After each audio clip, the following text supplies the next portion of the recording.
سوال: آیا خون دندان یا از بدن آدم برای طهارت را میشکند؟ از آیات و حدیث های رسول الله صلی الله علیه و سلم قصه کنید داملا.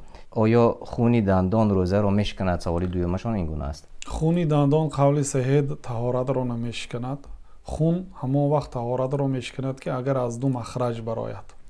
از دو مخرج یعنی از عضوهای پایانی هر چیزی که میبراید طهارت را میشکند. خواه خون است، خواه هوا هست، خواه مثلا چیزی هست، طهارت را میشکند. اما خون از دیگر جاهای اعضای بدن براید بنابر قول صحیح نمیشکند. مذهب حنفی رحمت الله علیهم به یک حدیث ضعیف تکیه کردند.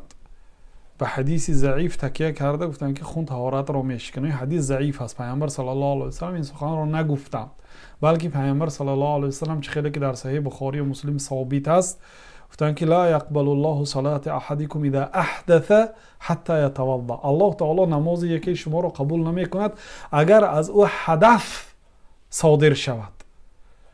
نماز یکی شما را قبول نمی کند اگر از بنده حدث صادر شد تا مادامی که طهارت نکند. به کلمه حدث در لغت عرب خون نمی دراید.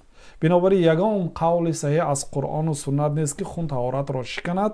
قول صحیح خون طهارت را نمی شکند و در نزد مذهب امام ابو حنیفه رحمت الله علیه خون طهارت را می شکند. و در اصول مذهب حنفی این است که حدیث ضعیف از عقل مردها بالاتر می ایستد. میگویند به حدیث ضعیف عمل میکنند.